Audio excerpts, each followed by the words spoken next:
Oke teman-teman, balik lagi dengan saya Fikri Dos. Seperti biasa saya akan bereaction soal sepak bola Indonesia dan juga tanggapan komentar dan netizen soal sepak bola tanah air. Jadi saat tadi malam sekitar jam 9 atau jam 10 ya kurang lebih, itu ada pengumuman Garuda Calling ya, dimana beberapa pemain yang sebelumnya selalu menjadi langganan timnas tetapi untuk ronde keempat ini tidak dipanggil lagi. Ada Ivar Yener, Messi Hilgar, sama Rafael Struijk dan juga Marcelino Ferdinand. Yang agak membuat kita kaget itu Marcelino Ferdinand ya, kenapa tidak dipanggil. Tapi ya mungkin Patrick Kluivert punya pertimbangan sendiri. Dan 28 nama sudah diumumkan. Nah di sini kita lihat ya, Arab rupanya ketar-ketir dengan pemanggilan 28 pemain timnas Indonesia, dimana kita tahu mayoritas di antara 28 pemain ini mereka bermain di luar Indonesia atau bermain di Eropa. Jadi wajar kalau Arab ini ketar-ketir takut dengan timnas Indonesia yang sekarang. Berbeda dengan skuad yang kemarin kasih kalah mereka di GBK 2-0. So, seperti apa tanggapan dan reaksi dari netizen?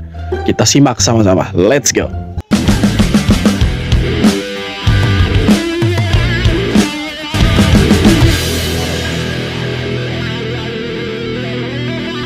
Kenapa target Indonesia di round 4 kualifikasi Piala Dunia begitu berbeda dibanding Arab Saudi dan Irak? Arab Saudi datang dengan target besar, juara grup, tiket langsung ke Piala Dunia. Irak lebih realistis, target mereka runner up agar bisa lanjut ke playoff. Sementara Indonesia, meski di atas kertas paling lemah, tetap pasang target minimal runner up. Jadi kenapa beda? Karena sejarah, kualitas skuad, dan ekspektasi publik tiap negara juga berbeda. Arab Saudi terbiasa tampil di Piala Dunia, Irak punya pengalaman di level Asia, sementara Indonesia baru mencoba mencetak sejarah. Ya semoga sejarah itu bisa dibuat nanti ketika kita bermain di Arab. Kita akan lawan Arab, lawan Irak, dan 28 nama sudah dipanggil sama Patrick Kluivert. Semoga mereka bisa memberikan yang terbaik nanti ya, lawan Arab dan juga lawan Irak ya. Karena secara market value, kalau kita bicara market value, itu kita punya market value jauh lebih tinggi daripada Arab dan juga Irak teman-teman. Kalau Arab dan Irak itu hanya sekitar 200-an miliar lah, 200-an atau 400-an miliar, sedangkan Indonesia itu hampir mencapai 1 triliun. Jadi secara market value saja ya sudah berbeda jauh. Kemudian kita lihat pemain-pemain timnas Indonesia juga mayoritas yang dipanggil sama Patrick Kluivert ini mereka yang bermain di luar ya. Mungkin cuma Tom Haye, kemudian Eliano Renders, Beckham Putra, yaitu yang bermain di dalam, Rizky Ridho, ya Jordi Amat yang bermain di dalam negeri ya, di Liga 1. Selebihnya itu mereka 28 nama itu mereka bermain di luar ya. Jadi kita lihat perbedaan yang cukup mencolok dari timnas yang sekarang ketika ya kita mengalahkan Arab Saudi juga itu berbeda teman-teman ya. Jadi kita harap semoga nanti pertandingan lawan Arab Saudi dan juga Irak 2 kali itu kita bisa dapat kemenangan dan kita bisa lolos Piala Dunia. Ya itu harapannya kita semua, karena Arab sekarang ketar-ketir itu dengan kita. Kluivert rilis 28 nama buat lawan Arab Saudi dan Irak. Tapi 4 pemain yang biasanya jadi tumpuan malah nggak ada. Marcelino, Messi Hilgar, Rafael Struijk, dan Ivar Yener out. Rafa sih wajar ya, di posisinya lagi banyak stok dan performa dia juga belum konsisten di Dewa United. Marcelino mungkin sengaja dikasih waktu rehat sekaligus evaluasi biar mainnya lebih efektif dan gak egois lagi. Messi masih jadi tanda tanya besar. Kluivert sekarang malah lebih pilih Jordi Amat. Buat kalian yang mau nonton pertandingannya nanti bisa lewat link yang ada di bio gua. Paling aneh sih Ivar Yener. Kalau baru pulih cedera, dia tipikal gelandang pekerja yang kita butuhin buat lawan Arab dan Irak. Apapun alasannya, kita doain yang terbaik buat Garuda. Semoga tim ini tetap solid dan bisa maksimal walau tanpa 4 pemain inti itu. Ya untuk sekarang sih kita percayakan sepenuhnya ke Patrick Kluivert dan 28 pemain yang sudah dipanggil ya. Ya walaupun ada Ivar Yener, Marcelino Ferdinand, Messi Hilgar, sama Rafael Struijk yang tidak dipanggil, ditambah Adrian Wibowo juga itu tidak dipanggil. Ya kita tahu lah ya, Patrick Kluivert sendiri itu bilang kalau dia punya menit bermain di klubnya dia itu bagus ya dia akan dipanggil. Tapi kalau minim ya tidak akan dipanggil ya. Kalau kita lihat Messi Hilgar memang masih punya masalah soal kontrak dengan FC Twente. Nah kalau Marcelino Ferdinand kita tahu di Oxford United dia kurang dapat menit bermain, dan sekarang di Astray-Chin juga dia belum bermain ya teman-teman ya. Jadi wajar kalau tidak dipanggil, karena ketika kemarin FIFA Matchday itu ketika dia diturunkan itu sangat-sangat ya kurang sekali. Jadi kemungkinan itu salah satu penyebab kenapa Marcelino tidak dipanggil ya. Kalau Ivar Yener mungkin baru pulih dari cedera, jadi ya dibiarkan dulu ya. Jadi mungkin pertandingan-pertandingan setelah ronde keempat baru dipanggil lah. Jadi teman-teman ya kita dukung saja timnas yang sekarang, walaupun Ada beberapa pemain yang sebelumnya menjadi andalan di timnas kita itu tidak dipanggil, tapi 28 nama sudah diumumkan dan itu sudah fix untuk bermain nanti di ronde keempat. Ya kita dukung saja. Semua harapan masyarakat Indonesia untuk timnas ini ada di tangannya mereka. Ya sewajarnya kita dukung mereka. Kira-kira begitu. Mantan pelatih Arab Saudi Roberto Mancini puji timnas Indonesia dan sebut Garuda bisa mengejutkan Asia dan singkirkan Arab Saudi di babak 4. Roberto Mancini membuat kejutan dalam wawancara eksklusifnya bersama media Italia. Ia menyebut timnas Indonesia sebagai salah satu tim yang berpotensi besar mengejutkan Asia di lanjutan babak 4 kualifikasi Piala Dunia 2026. Bagi Mancini, peluang Indonesia untuk menembus Piala Dunia kini jauh lebih nyata dibanding Arab Saudi. Kombinasi dukungan tokoh sepak bola dunia, performa luar biasa pemain diaspora hingga proyek naturalisasi yang terus berjalan menjadi faktor utama optimisme itu tumbuh. Lebih mengejutkan lagi, Mancini bahkan membocorkan strategi cara agar Indonesia bisa mengalahkan mudah Arab Saudi di putaran keempat nanti. Semoga saja apa yang diungkapkan Mancini menjadi kenyataan dan Indonesia bisa mengibarkan merah putih di Piala Dunia 2026.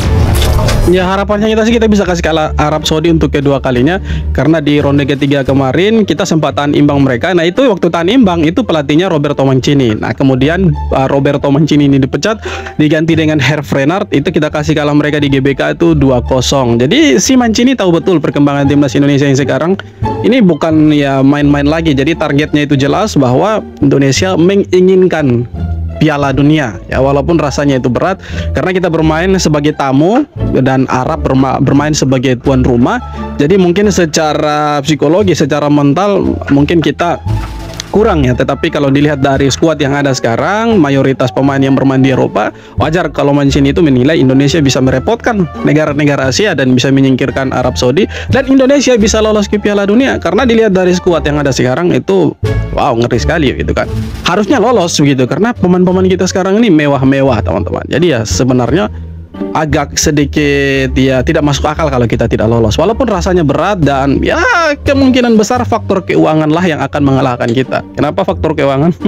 Karena pastinya untuk meloloskan Arab Saudi dan juga Irak, dalam tanda kutip Irak kalau mau ikut-ikutan curang, ya itu uang, dan mereka punya segala-galanya lah. Uang mereka itu tidak ada nolnya, begitu, nolnya tidak terbatas.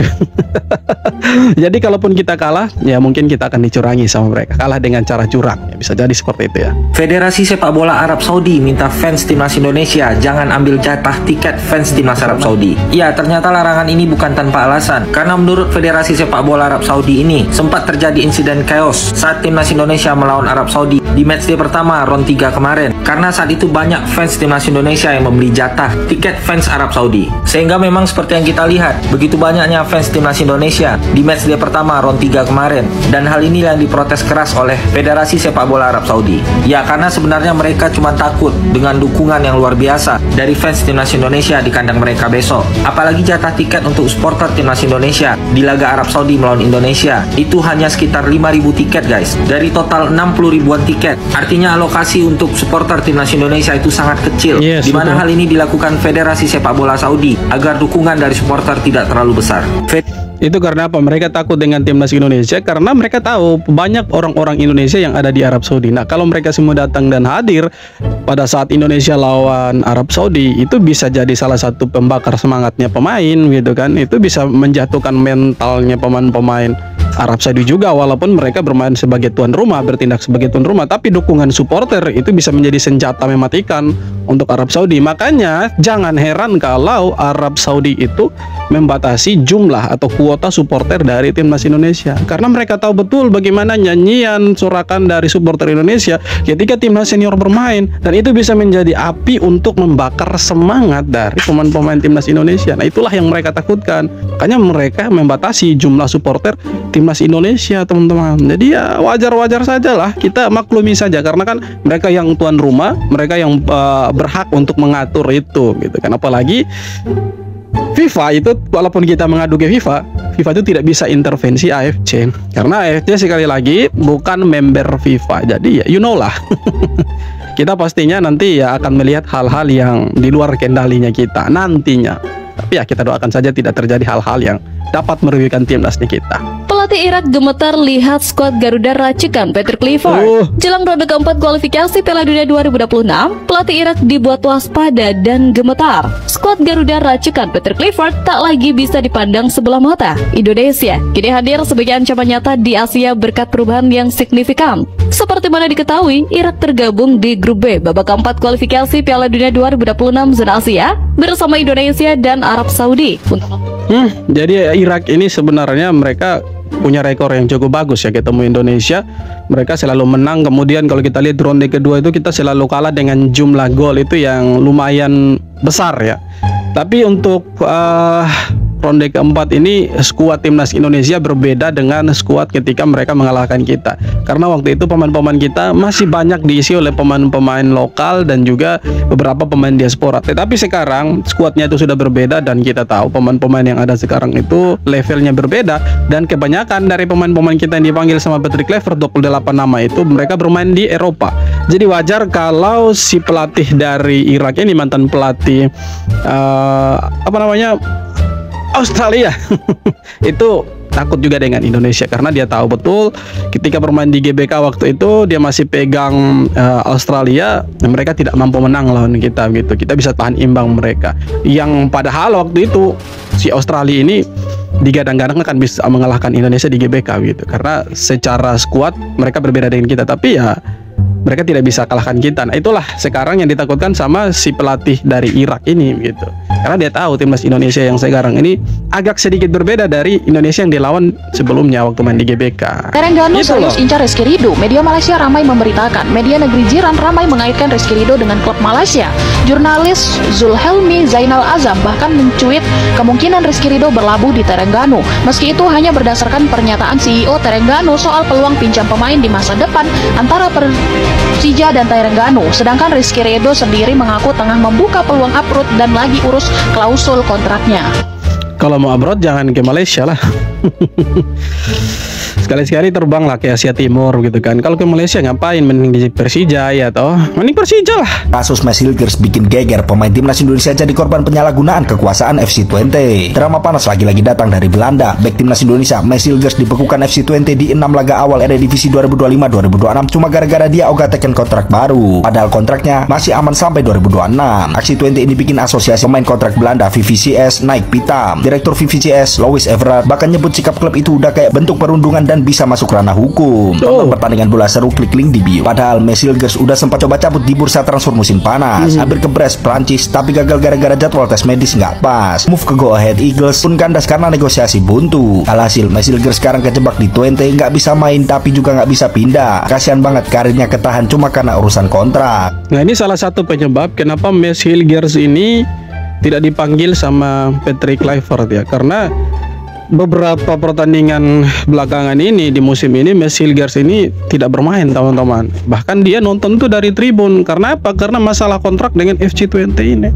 Jadi itu salah satu penyebabnya juga kenapa Messilgers ini tidak dipanggil sama Patrick Kluivert. Padahal sebenarnya pemain ini pemain bagus dan juga salah satu pemain termahalnya timnas Indonesia. Nah kenapa dia tidak dipanggil? Ya alasannya karena salah satunya ini kontraknya yang bermasalah dengan FC20. Ya semoga bisa cepat terselesaikan. Dia bisa dapat menit bermain dan ya Indonesia dapat keuntungan gitu. Kalau sekarang Indonesia menanggung kerugian ini.